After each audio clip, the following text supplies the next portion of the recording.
I had the opportunity recently to watch a TED Talk given by a woman by the name of Chimamanda Ngozi Adichie. In the video, she talked about the danger of single story.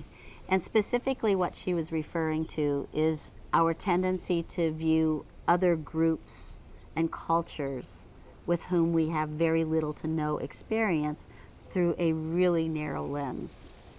And when we do that, we may be seeing a small sliver of that culture. It could be true. It could be inaccurate. It could be based on stereotypes. And it's also leaving out broad areas that we need in order to fully understand that group of people.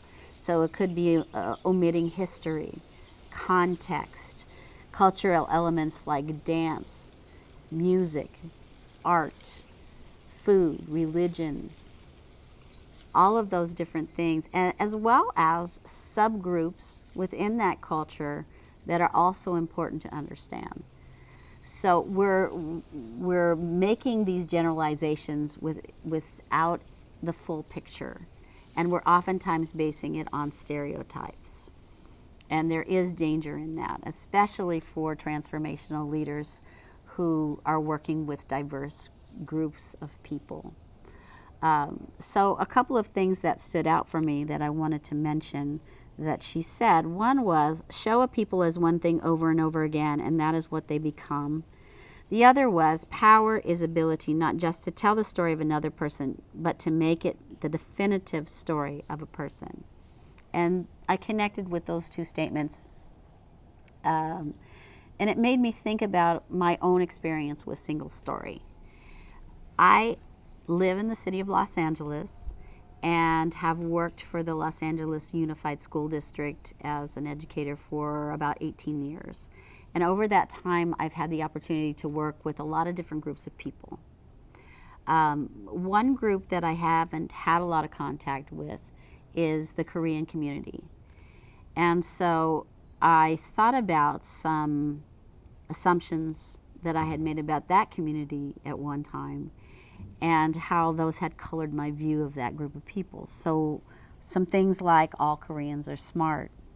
Koreans don't like outsiders. They're not friendly. They won't look you in the eye. Koreans eat strange food like dog and cat. Their marriages are arranged. People don't get to choose their own mates. And women in the Korean society don't have a lot of power.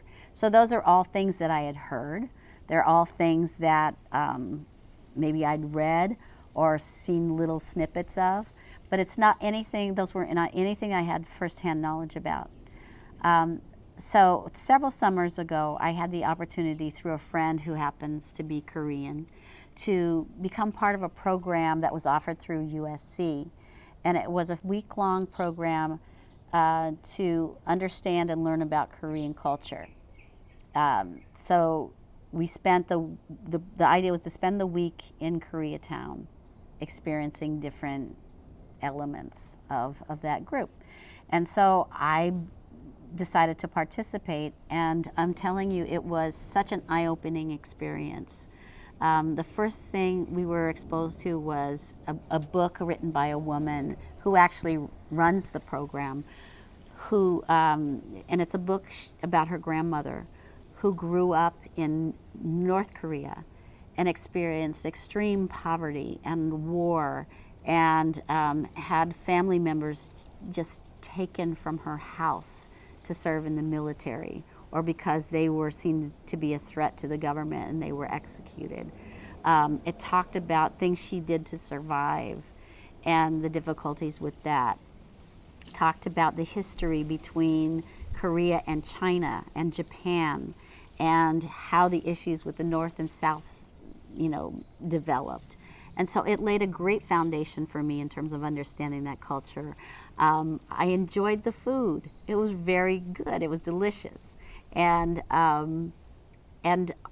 also experienced the music and the art and the dance. So and I learned some of the language, which was fun too.